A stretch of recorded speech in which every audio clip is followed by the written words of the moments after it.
Hi there, I hope you are well. Welcome to this podcast. My name is Virginia Njuguna. And I'm Dennis Nzioka, and welcome to My Friend's Love.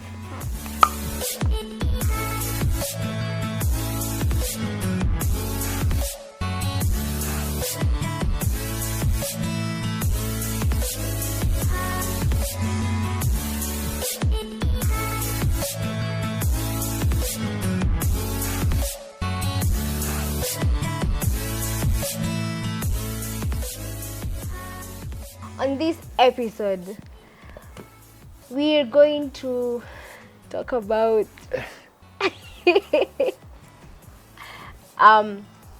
missions. Yes. We said you're missioners. Yeah. And I think you can take over and just say it because me nita take so many words. Vijana anachukua tu ananirusha kwa frying pan hivi. That's the second time. Anyway, we'd like to share our experiences about missions in this episode. I know a lot of us have if you've been a Christian for some time, you've probably engaged in missions because it is a call to go to everyone, for everyone, and to everyone. Essentially, you look at the part of in the life of Jesus where he meets the disciples. There is a call to come. Tell them, come, and I will make you fishers of men. So there's that call to come.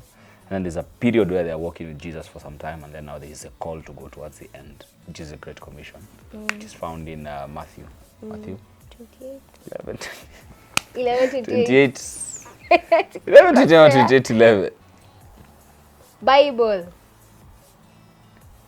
Matthew 28. Hey, I was 19. not wrong. Mbona tunajishuku, we have our Bibles here. Aish! Great Commissions. I don't know what is happening. But anyway, yes, that is essentially, yes, 28. You can go and read it from 19. There is, go therefore into the world, make disciples. All that story. So we are happy to share one of the experience we had from August. Yes. It was August. We had the privilege of visiting or being part of the team that went for the Lusaka for Jesus mission, which is an African enterprise missions campaign. Essentially, it was 60 years of the missions organization, which is African Enterprise. So they thought we'd gather there and just do missions around as we celebrated. It was quite a good experience. But before we talk about the good experiences, wacha tuanze na culture shock. Where? First of all, getting passports was, I'm privileged to have this. This was my second international missions. And essentially, even I think 2 of the times I've been out of the countries was to do missions. The first the first one is in 2019, December, where we went to Dar es Salaam for around 10 days to just, I come from a church that is a mission station. So we minister to, or we reach out to Asians or Kenyans of Asian descent, or Indians rather. So we'd found a church in Dar es Salaam that shared the same mission statement we had toward reaching out to Asians. And so we thought we would benchmark, sit down together, do missions together, and share some nuggets about how to evangelize to Asians. And we traveled, I think, 2019 December there until some part of January. But I had done missions, domestic missions. I had been to northern Kenya in 2016. Chalbi Desert, Marsabit, Kargi, all those places, Oltorot. And I didn't go to Archer Sports, not Oltorot. And some other few domestic ones. Domestic missions. Say, so that's international. I know. Was this your first international mission? It was my first. It was my first outside Kenya. But nimeenda hizi domestic pia. Mtuambie kadhaa za domestic. Hata nimeenda Marsabit, Archer's Post. It was 2019. But funny enough, it's through the same platform that you're in right now. Yes. So I was in that season and now I'm in this season ya 20. Hatuko tunajuana. Funny enough, we didn't know each other. But here we are.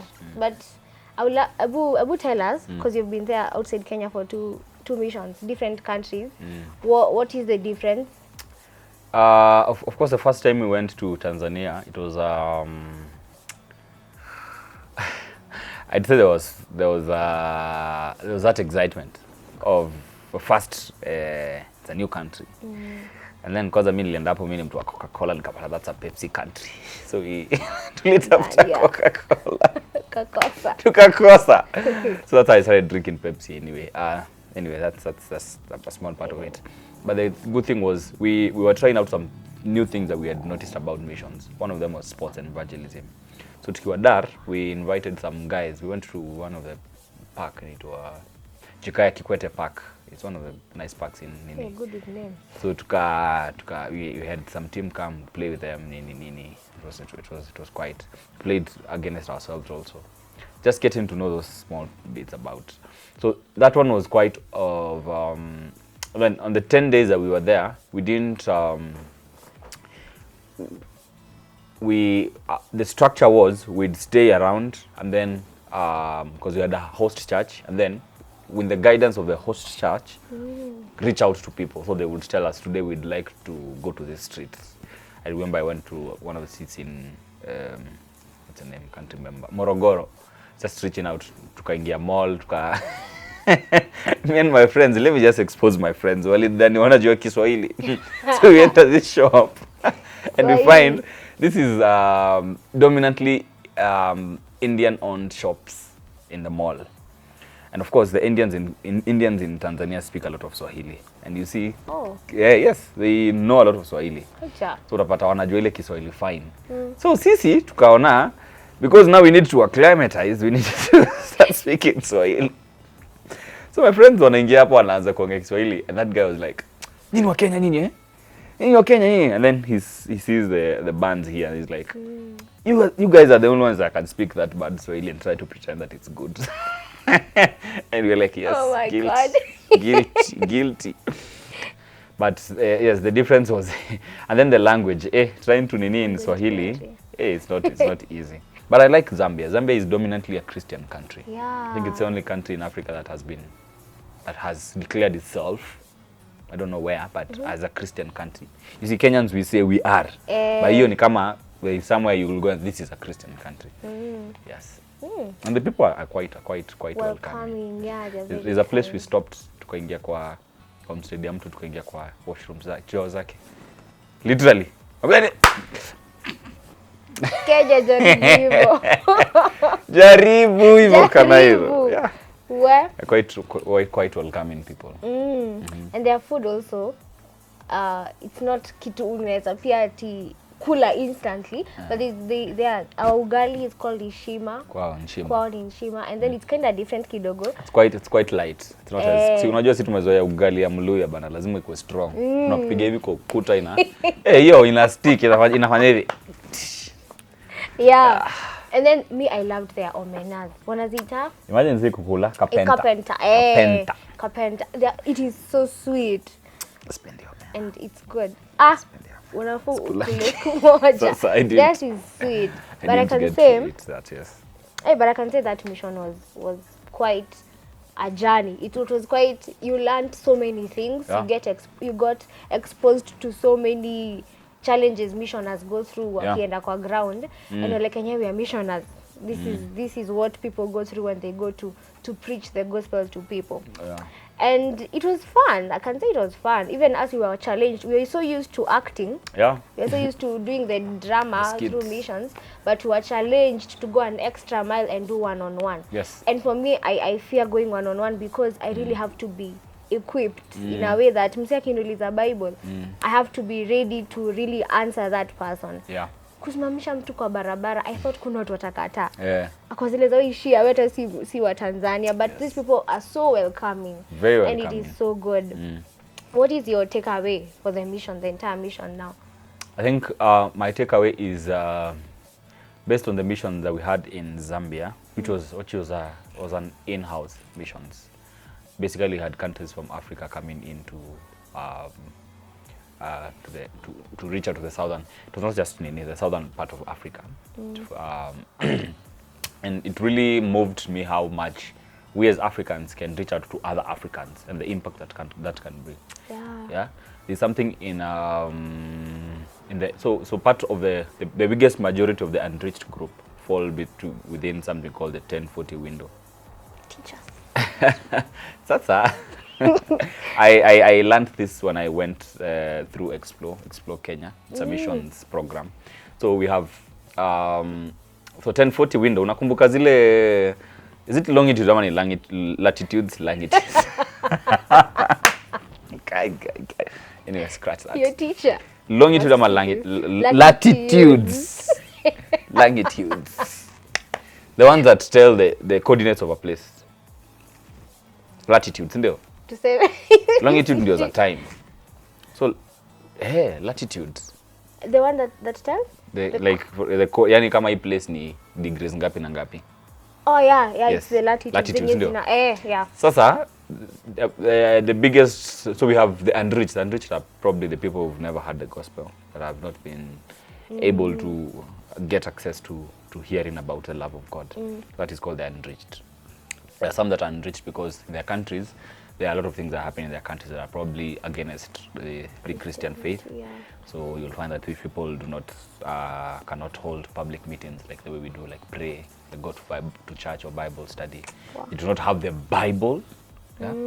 So a big chunk of the unreached fall between what you call the 1040 window. So it is 10 degrees and 40, I think. Yes, let me not. 10 and 40. So we have that. Interestingly, Africa falls in the middle of that. So it means Africa is centrally placed to reach out to the unreached from all sides. And technically, it is cheaper for me as a Kenyan to go and reach out to another Kenyan, to another African in another country, than a white to an African country. Yeah. But you see, on the long side is that we've been on the receiving end for a lot of times. We only receive people. So it was quite a nice session to just have missionaries from Malawi, South Africa, Zimbabwe, Ghana, Egypt, all these places gather together and do a collective missions for. I think my other highlight was actually to be on the panel. I almost forgot that. I wanted to ask that.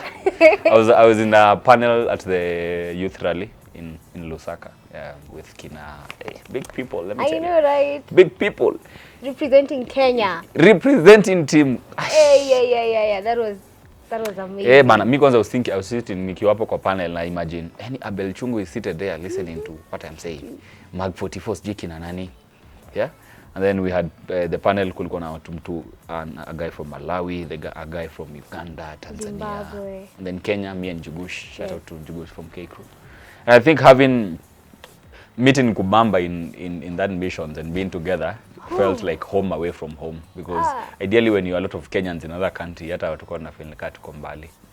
Yeah, that is my take home. Yeah. My take home was really the challenge to be able to to push up a lot of collaboration in the church. Essentially, we had a lot of churches represented in that. And so reaching out is not just one church's agenda. Yeah, it's not just a sitam thing or a deliverance thing. It is a whole, and Christ says that we are one body. So it is not like we are trying to fight each other. We are doing missions collectively, and that, let me tell you, that is a powerhouse in missions. A good one. For me, that my takeaway also was doing the one-on-one. This was my second time, but the first one haikuwa serious. We were given 30 minutes. By the time utoke kwa gate tuende, you've interacted with 2 people. But for Zambia, it was, I felt even God is sending me to the streets and encountering people. No matter venye home kunaka, no matter the tribe people are in, people could just listen to you as you tell them about the love of God. And it was so amazing. But I have learned 2 things. Like for me, Zambia is two things. One thing, it is an answered prayer for me, and then the second thing is God was working on me as Virginia, as a person. Quite true. Because the answered prayer, I remember, even I shared it with the team. It was during the COVID period 2020. Ile time COVID, mnaotui VTV, wase wanakufa, yani people are being buried because of COVID. And then I remember I was just joking and I told my mom and my brothers walikuwa hapo, mimi siku moja nita travel nje ya Kenya to do ministry, to do film, because I love doing film, and also to do adventure. My mom was like, ananiangalia, alafu anaangalia TV. She's like, do you even know what you're saying? But then later aliniambia, if that is your heart desire, maybe God one day will fulfill it. And then we get to Zambia. Yeah. And we never knew we'll get to Heaven's Gate again and serve here. That's a takeaway for me. And now the second one is God was really... Zimbabwe. Wow, yeah, we went to Zimbabwe. Tuendelee tu story. Victoria Falls.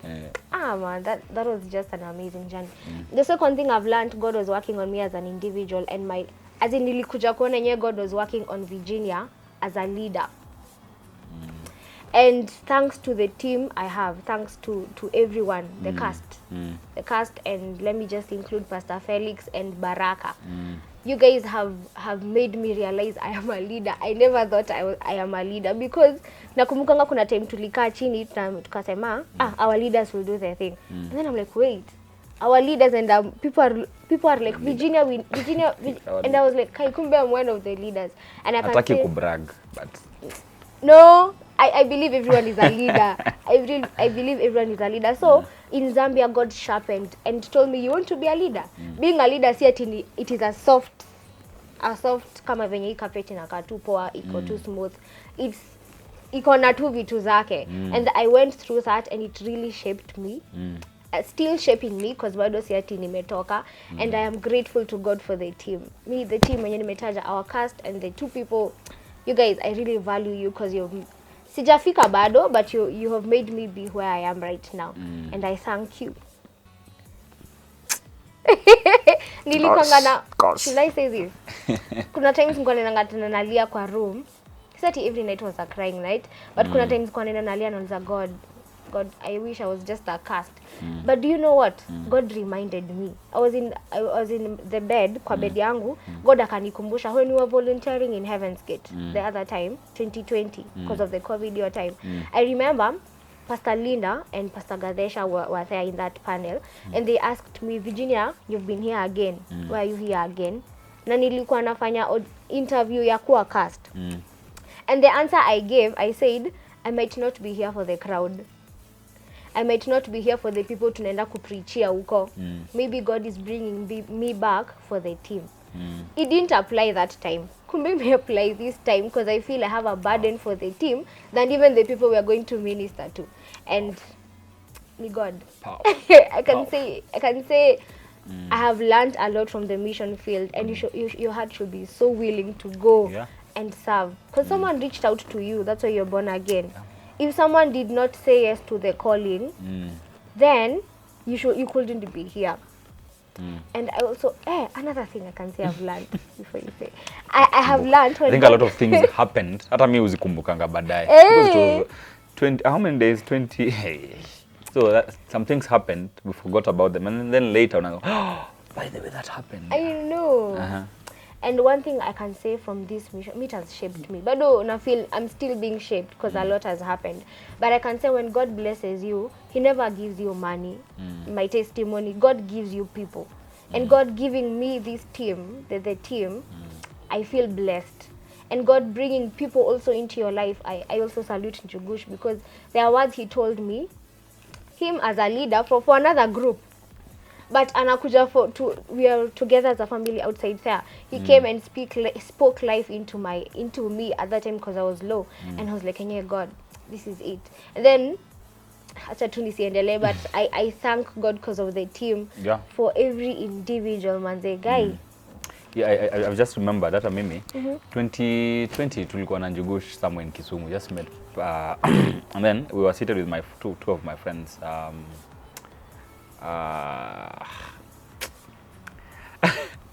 My friend jina yake iko tu hapo imepotea. Sharon Wagaki and Jack and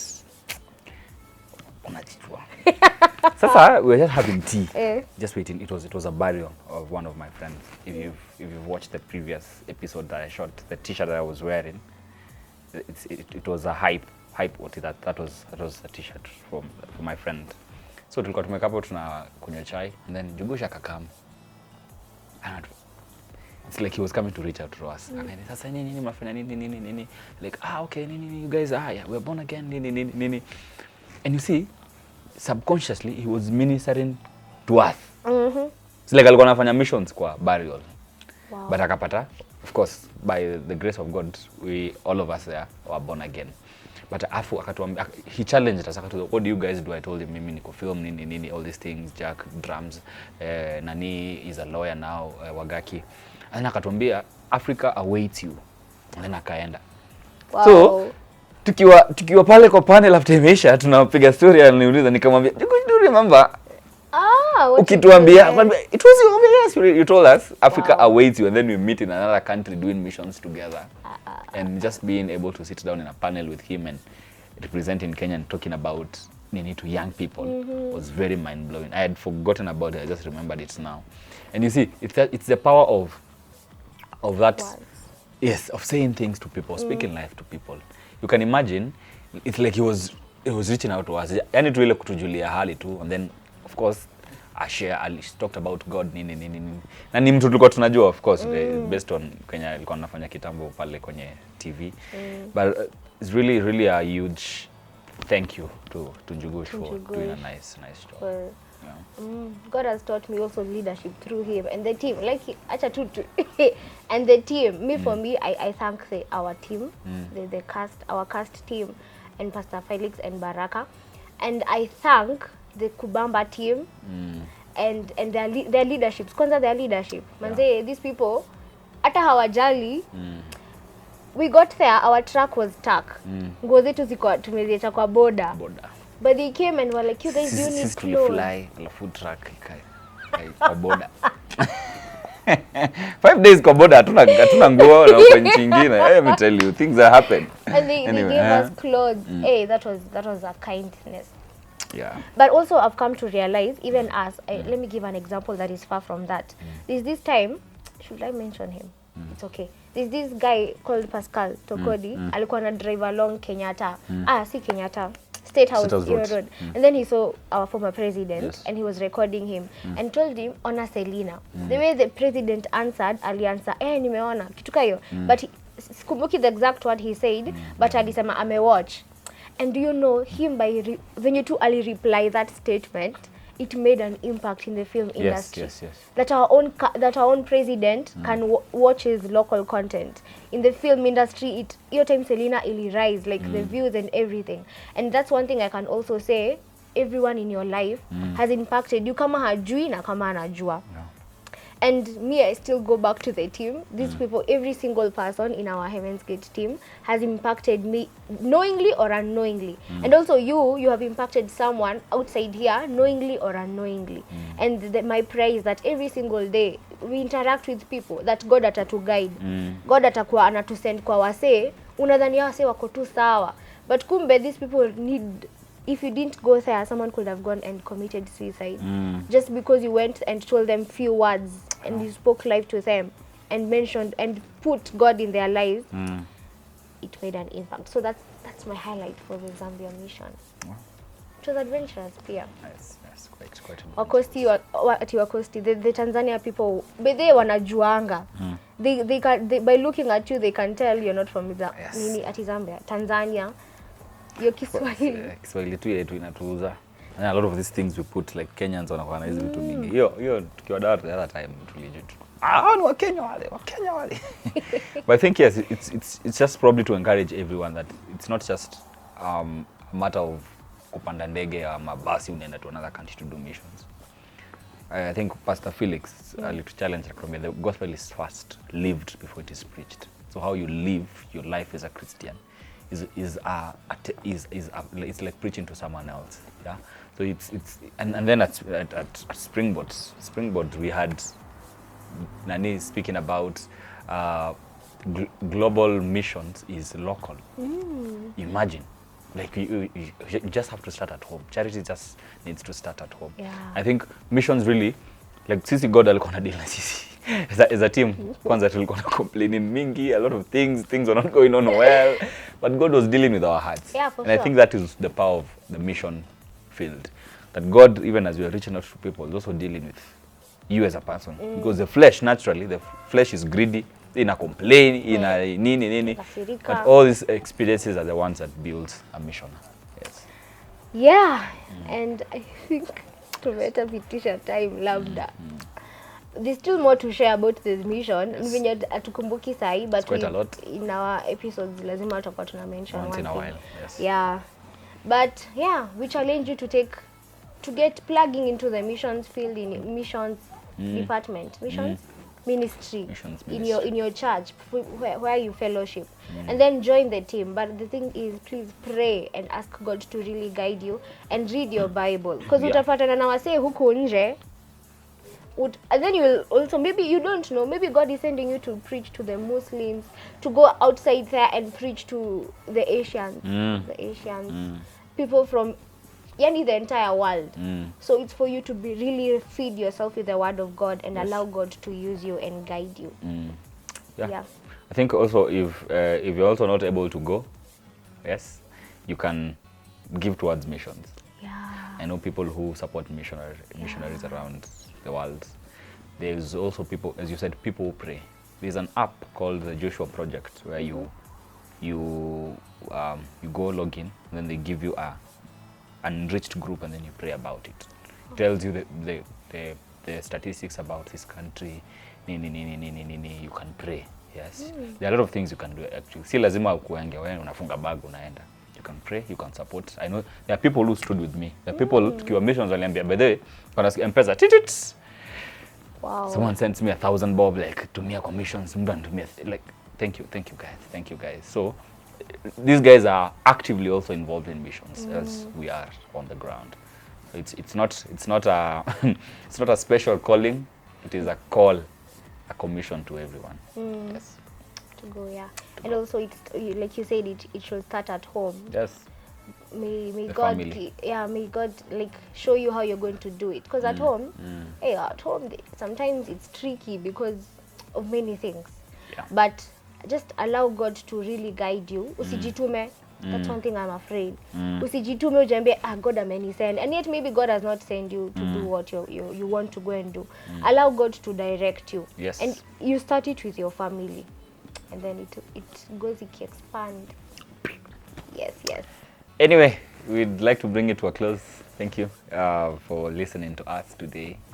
We hope that it speaks to your heart and then just to be a bit conscious of the fact that the call to go is not a call for the special, but a call to everyone to go into the world and make disciples. And essentially, disciples make disciples. So if you've been a disciple, now you need to start making disciples. The glory and honor of God. Yes.